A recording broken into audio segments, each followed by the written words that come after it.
Welcome to Trustbuilders. I am super excited to have Jim Schultz here today with me. He is a successful entrepreneur.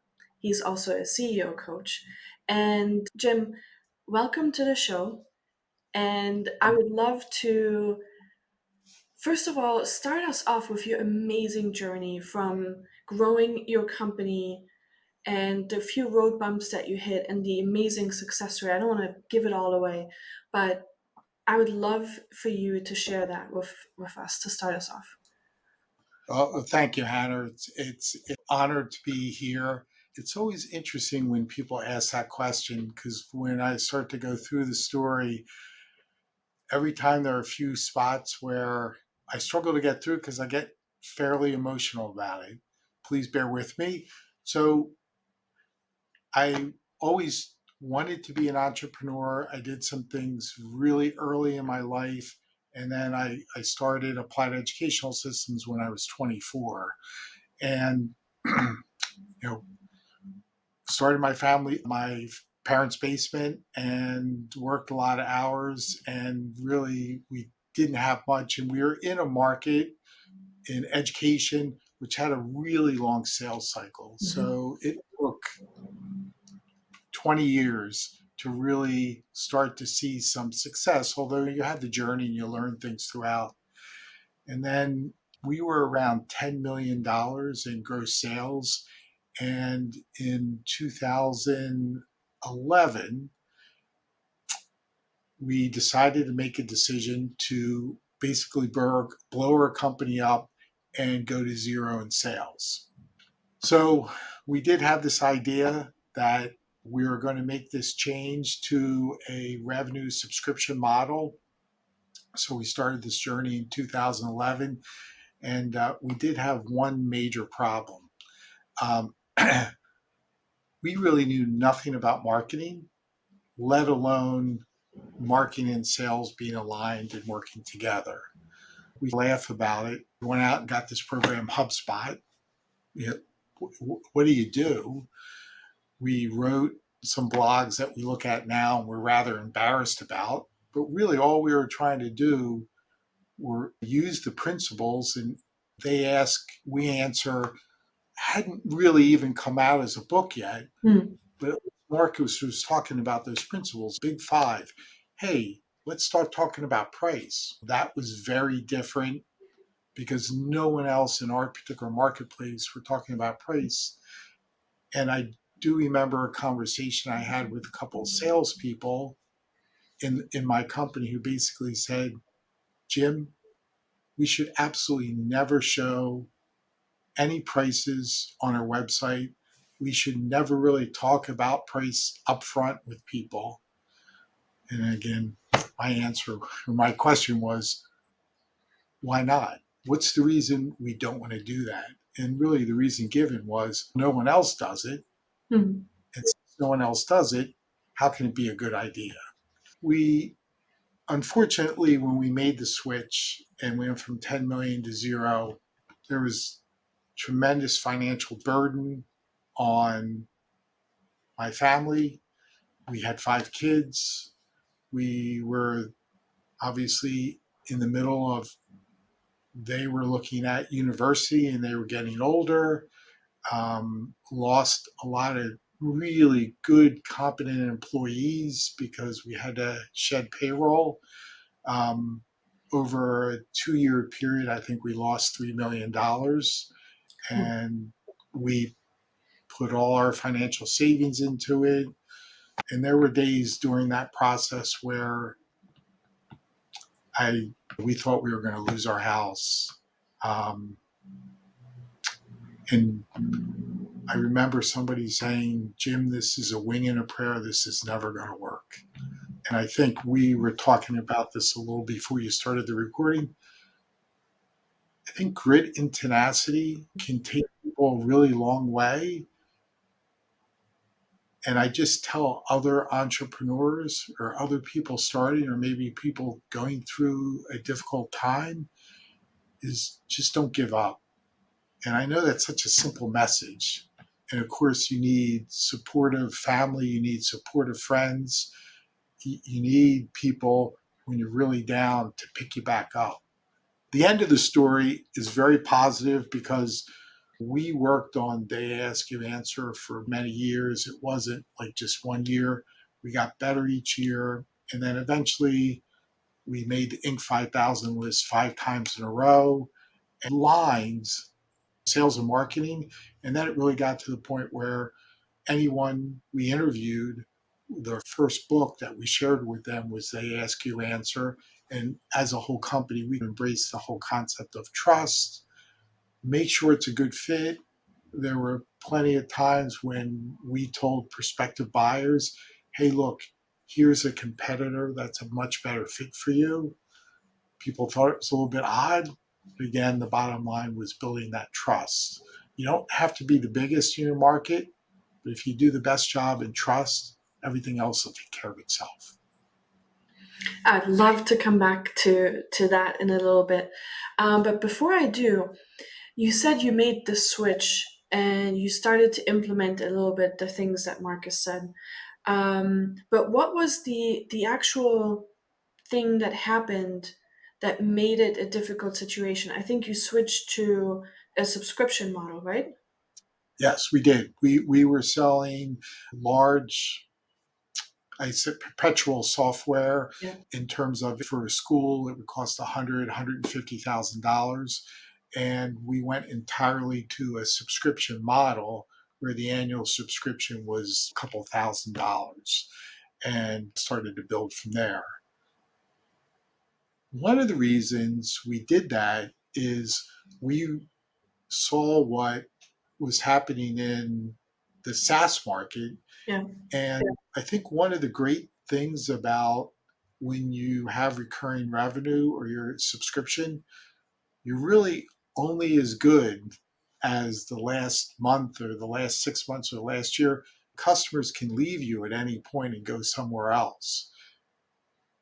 We thought that was a really good benefit because that would allow us never to get really complacent. And each year we try to get better in one or two very specific things around, are we giving the best customer experience? Are we educating them to become better buyers in what they're looking for in the marketplace? They don't necessarily have to buy it from us, but we were trying to educate them in our main customer teachers. So really trying to educate teachers to help them out because our really mission was to save a teacher time in a classroom so then that teacher could build a one-to-one relationship with the individual students.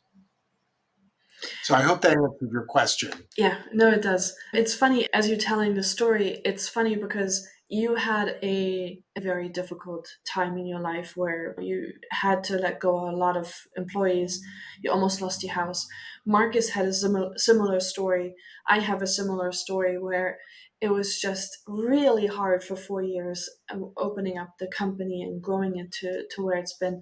But there is something really special about looking back, right? When you're in it, it's not so much fun. But looking back, there is something very special about pain. If you're in this difficult situation, because pain brings innovation, it allows you to let go of some fears that you previously had and do stuff that you would have not maybe done. So, walk us through you sort of embarking on this They Ask You Answer journey. What was that journey like, and how did this maybe just where did you start? And then we'll go from there. That's a great question, great point. I think sometimes when we don't know what we don't know and our backs are up against the wall,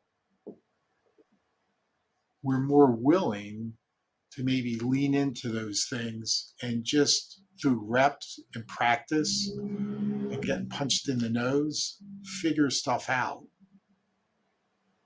So everything we were doing was really new to us. And when you would have something positive happen, that just gave so much more energy to say, hey, we're on the right path, not deviate from this because We went all in. It wasn't this thing where we were going to dip our toe and say, yes, they ask you answer or anything different. We're going to do this project. For Mm. us, it was all in. This is the only thing we're going to do. We're going to be really focused on that. So I think the one thing is when your back is up against the wall, you're more willing to be accepting to try things that you don't know if it's going to work or not. I think as companies grow, especially if they have success, maybe it's part of our nature of mankind. Like I see that we, and now as a CEO coach, I see companies that have a lot of success, they always take the safe route. Hmm. And I don't know how else I could explain it to say when your back is up against the wall, you're going to do things you probably wouldn't do, and you're going to be very uncomfortable and there's a lot of pain. But good results never come by being comfortable. Yeah.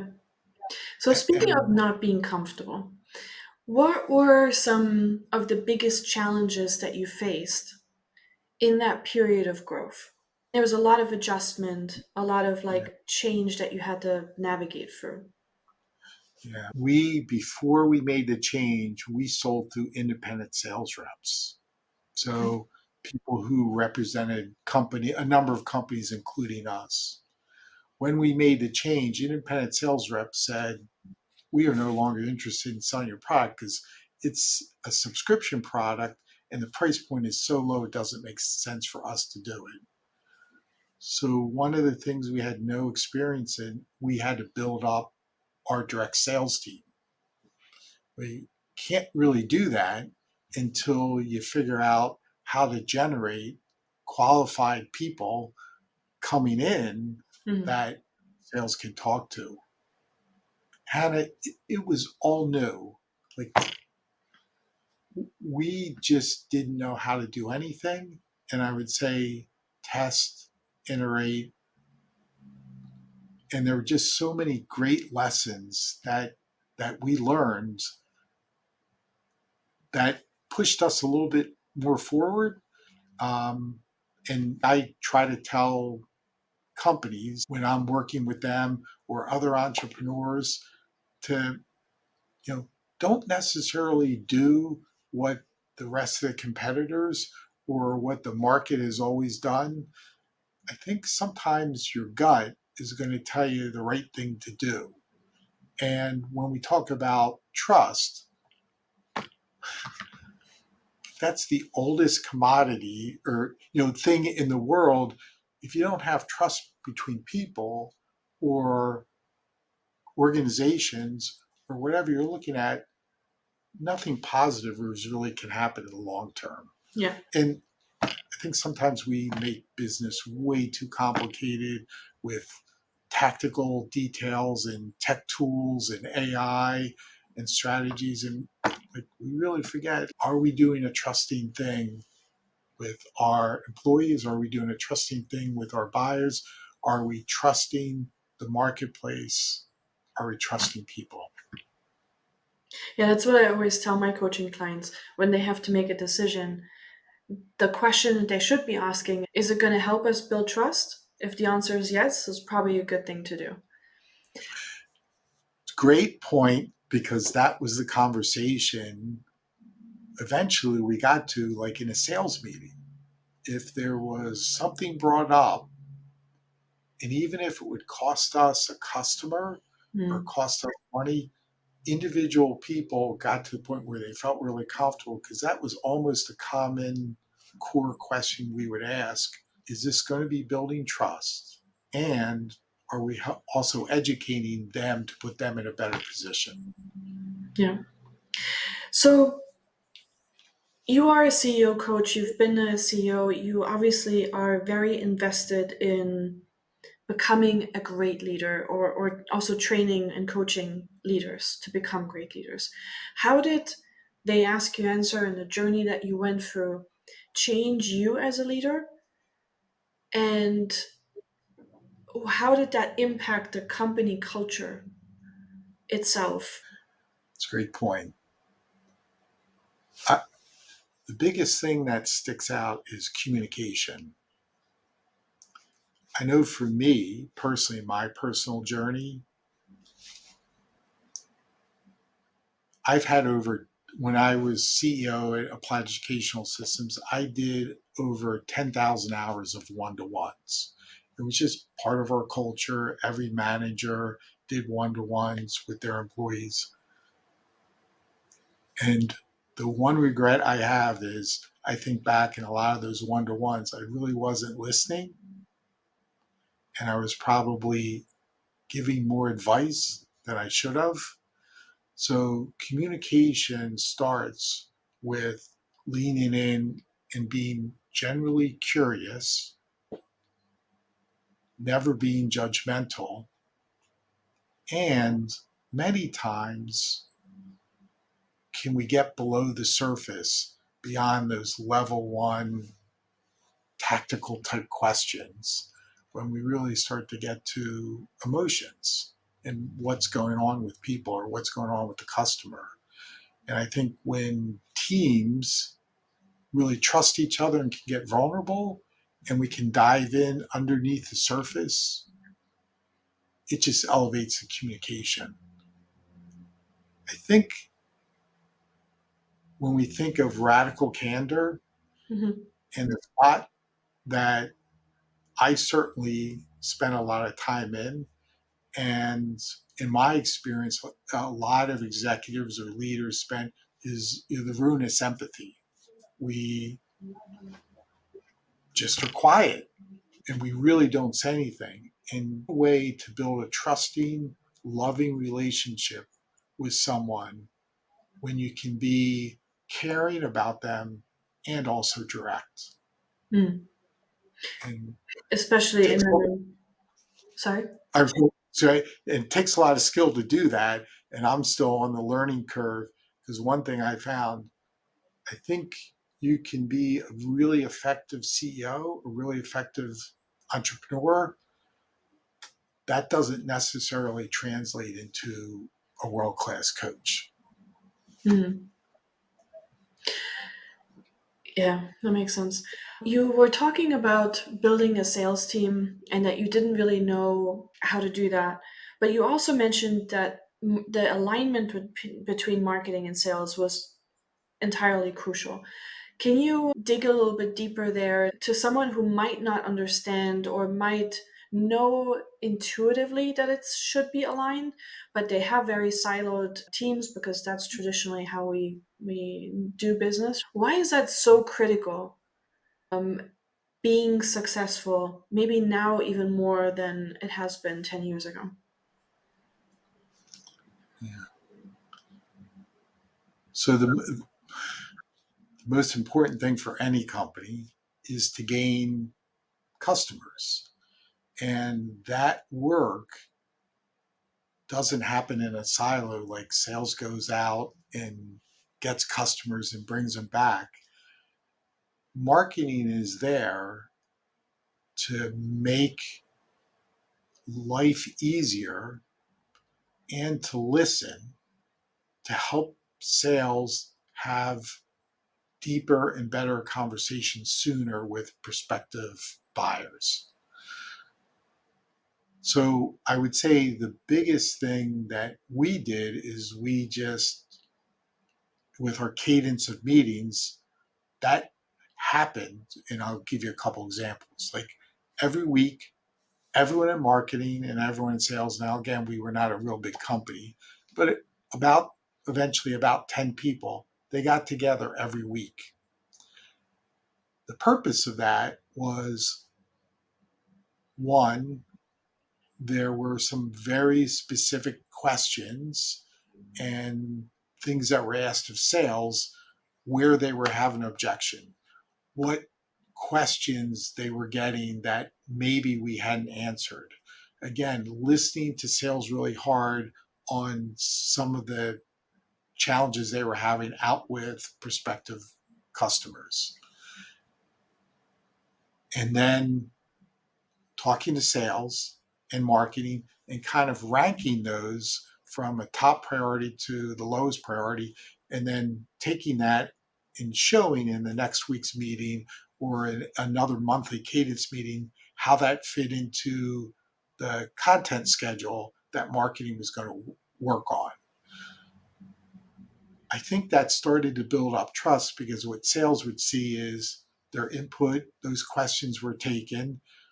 Marketing was trying to develop content that was going to help educate. Now, before we even got to that, everyone had to read the book. We had Marcus speak to our company twice. Chris Marr came in once. It was education to help people understand that it's not marketing, it's not sales, it's the revenue team. And the revenue team works closely and they're aligned, even though everyone brings individual skill set to the work that they do. So those meetings, and it got to the point where there were cadence meetings built in that sales and marketing were always together working through those things and implementing they ask you answer and then trying to get to a higher level. And of course, eventually in the last 3 or 4 years working closely with Impact, where everyone was involved in professional development around they ask you answer. It's funny when you don't have that background of they ask you answer, if you haven't read the book, and maybe some listeners or people who watch this will see this for the first time and think, that's great, but my salespeople, they don't really use content in their sales cycle. A lot of times you have the salespeople go out and do their own thing and call, and maybe they will send something, but a lot of times there's such a ginormous disconnect that marketing will do things on their own. How does it change the perception of a salesperson in the sales process if now all of a sudden they have the content not only available, but they're using it to educate? There's They have ownership. What we actually did is if a particular salesperson brought up a content idea based on something they were hearing from prospective buyers, we would write the content and the content would go under that they wrote the article. And we found they had bigger ownership. And then if it was their idea, the assignment selling part became just so much easier because I'm the salesperson. Hey, I brought up that specific objection. Hey, we worked together. We took that, we developed something that's really useful. And I know the next time I'm going to run into that objection, because I've gotten it many times before, I'm going to pull that content or maybe even share it ahead of time because I know that this is a place where the buyer needs to be educated on. Because a lot of times the buyer just, they don't know what they don't know.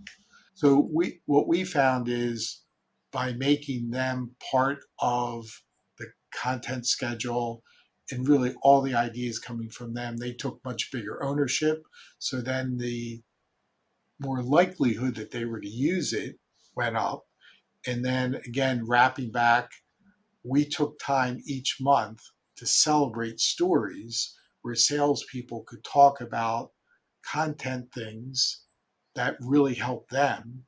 And then marketing also with the use of HubSpot would show a journey from a prospect to a customer and all the content pieces and everyone that was involved in those content pieces.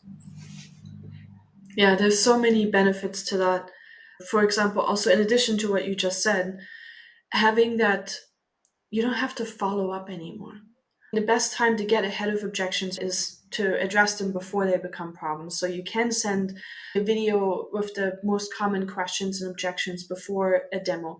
But if you have a demo and then someone brings up an objection and you then, instead of just following up and checking in to see how that proposal is going, you can actually send them a piece of content on that objection and say, hey, I remember our conversation. This is something that you said. It becomes a whole different ballgame of how you talk to your Yeah, lead. in just thinking back, like we had video didn't get introduced really early on in our journey of the they ask you answer. But the one thing that we did, probably backwards, instead of hiring a videographer, we had salespeople using very personalized videos. And then it almost became a competition because once one salesperson had some success, then another person, and going back to those meetings, when marketing and sales would be together, there was another specific point in a cadence meeting where salespeople would share videos that they did. And again, that would spawn new ideas. And again, you get this whole sharing thing, collaboration, making it okay, and people showing how easy it is to do personalized video that again builds trust, educates, and creates a better expectation up front. And then when they come for the first time on that call, and the buyer goes, "Oh, hi, Jim," and it almost takes you back, thinking, "Have I met this person before?" But they've seen you in the videos, right? They feel like they know you. It's great. Yeah, yeah. And the personalized videos are such an easy thing. And again, I know we can talk about it, but just a few basic things. And the one thing that we really tried to emphasize, and I think most people really dove in and did it, the video doesn't have to be perfect. And just smile before and at the end, make it short to the point, and the no stop rule. So Yeah. I think it got to the point where I think one year with maybe, I might not be right about the exact number, but with 8 salespeople, I think they produced over 2,000 personalized videos, Wow. which was pretty neat because, again, we were going from zero to get to that number. Yeah. Cool. So I want to zoom out a bit. And you are speaking to a lot of CEOs as a CEO coach now. What is the maybe the top three challenges that CEOs of small, medium sized companies are struggling with this year? We're having a little bit of an economic downturn. We're post COVID. So many things have changed. Now we're trying to wrap our head around AI. We're having seller free experiences. There's so many things that have changed. What is the top three things that are really on their mind that they're struggling with? So I would say the two that come to mind that I hear. So one is this idea of how do I gain more customers? Because what we're finding for us to gain customers, our cost of acquisition keeps going up. Yeah. So there are a lot of the CEOs I'm currently coaching where they're spending a lot of money on AdWords, SEO. A lot of money is put forward, and then the question that always gets asked is, I, I'm really not sure if that's a worthwhile investment for us. And then I think almost, I could say 100%, there is just no alignment in sales, and marketing is almost off to the side. Certainly nothing that, you know, I see in the conversations that talks about a real alignment. So I would say all back to it's getting much more expensive to continue to gain customers. Hmm. What are we going to do? And instead of thinking it strategically, there's a lot of tactical things going on, which doesn't really seem to be helping. So that's one. And then I'd second would be around people. Certainly the demographics here in the States and elsewhere in the world with birth rates, there's more open jobs and there are people. And then to get really good fit people, right person in the right seat is a challenging thing that all CEOs think about.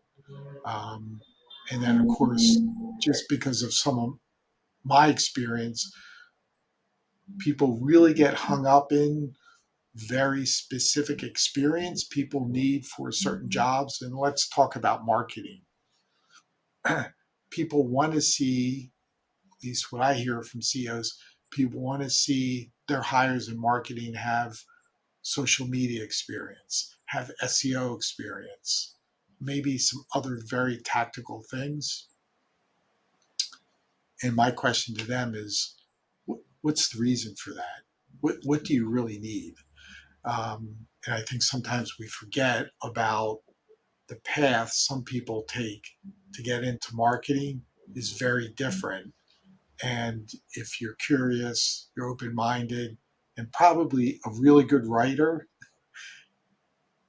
and interested, you're probably going to have success in the marketing side. A good journalist makes a phenomenal content manager. Yeah. So we had four people eventually on the marketing side at Applied Educational Systems. All four of them came to us, no experience in marketing. They were writers or journalists.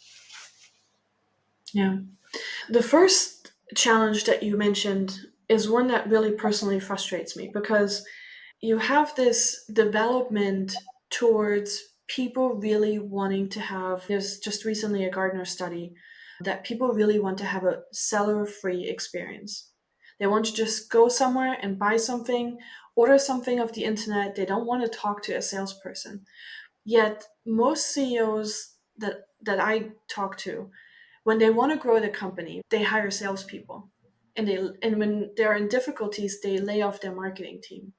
So there is this like a rubber band that you keep on stretching. Because if you think about it from a seller free experience, you have to put more money in marketing to cover that 80% of the journey that they're doing by themselves. And yet you're just firing them and selling, getting more salespeople. It's a really big frustration for me. Have you been able to address that somehow in a way that it makes sense to a CEO? So my role is really leaning into the coaching part. So if I'm doing my job correctly, a consultant is there to solve a specific problem and to Mm-hmm. give advice. A coach really should be asking better questions and being really curious to allow people to come up with their own solution to the problem or to address the opportunity. So, to go back to your question, I think sometimes as CEO, we can have better success by talking about their experience as a buyer. For example, many of the CEOs I work with, they really don't want to talk to salespeople. Hey, tell me more, Joe.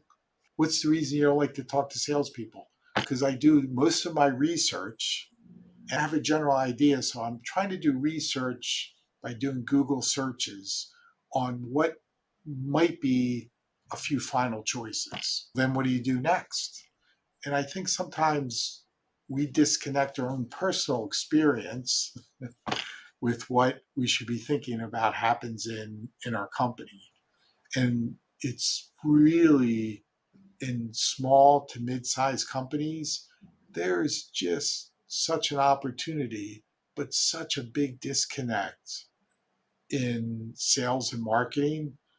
They either really lean very heavily towards the sales part, and I'd say more than 50% of my experiences, they just outsource marketing.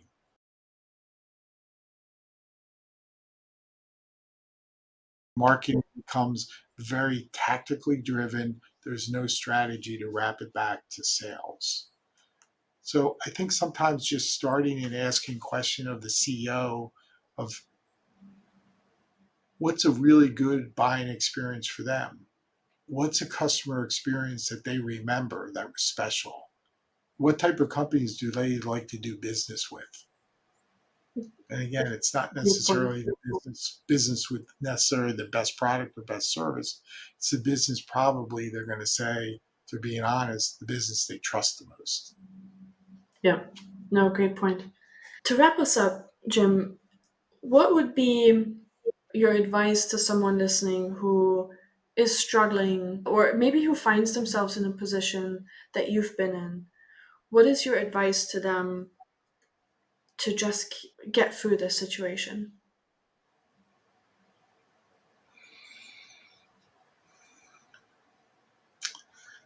So I never try to give advice because I have my own personal experience, which is not someone that I might ask the question, what's the why? What's the person's why? What's the reason you're doing this? What do you want? Do you want glory? Do you want to help? Everyone's answer is going to be a little bit different. But what's the passion? Are you really passionate about the why? Now, if you're not, well, then there's a whole other thing. Maybe they feel stuck. Maybe it was a family business. There could be a lot of different things, but I think if people can't articulate kind of the passion of the reason they're continuing to do something, even though maybe they're not seeing success right then and there or in the middle of their journey, it's hard to just say, just hang in there type of thing. It's easy for myself. I'll give you an example. I think, and I'll probably try to put a better point on this. I think sometimes we that have had success do a disservice maybe to other people who are going through the struggle because we'll be flippant in our advice and say, just hang in there, everything will work out. They need to have a why, like what they're Mm-hmm. working on. And then I think the second thing is there's something about that consistency over large, long time periods that really lead to success. But somehow you have to ask questions for people to make their own decision about that. Because, Hannah, I don't know how it is with you, but typically, like the CEO, I'm passionate about trying to listen to people and ask better questions and trying to go places with them below the surface to help them. Because I think that's one of the greatest gifts that one person can give to another person. Mm. That will keep me going for a long time doing the CEO coaching. If I was looking for a different reason, I'm not sure I'd hang in there and stay doing it. Yeah, you have to be like genuinely curious about the person, not trying to fix them as a problem. Yeah. Yeah. Yeah. Awesome. Good stuff. What is, last question to you. What is a book you're currently reading or have been reading that you absolutely love that you would recommend someone reads? I would probably say Other than that. the, the authoritative coach. You are in a position of a leader, if you're a manager, or you're also in coaching. The authoritative coach just gives you the right mindset and is all about this idea of stop trying to be the smartest person in the meeting. Stop trying to please people. It's not about you. Just lean in, be curious, and listen really hard. And you'll be able to find the questions that will help that person in whatever they're trying to work through. I have 30 copies and I gift it to people right now. It's the book I'm gifting to people because I think if you're managing anyone, it's just a really useful book to reference and get better at it. Absolutely. I love it. I've read it multiple times. I have tons of notes in it. It's well worn. All right, Jim, I cannot thank you enough. It's been very, very insightful conversation, and I'm just super appreciative that you took time to come here on the podcast and have this talk with me. Thank you, Hannah. And I'll leave with one really quick thing. Before we got into this journey around they ask you answer, and even today, I know very little about marketing. And I think most of the people at AES, we knew very little. It, anyone can do it. If you really want to be like the most trusted source, I think leaning into some of those principles will transform your business. And I think ultimately transform you as a leader, CEO, or whatever position you are in the company. So I did want to end with that. There's no specific marketing skill that we brought to the table that helped us have success in this area.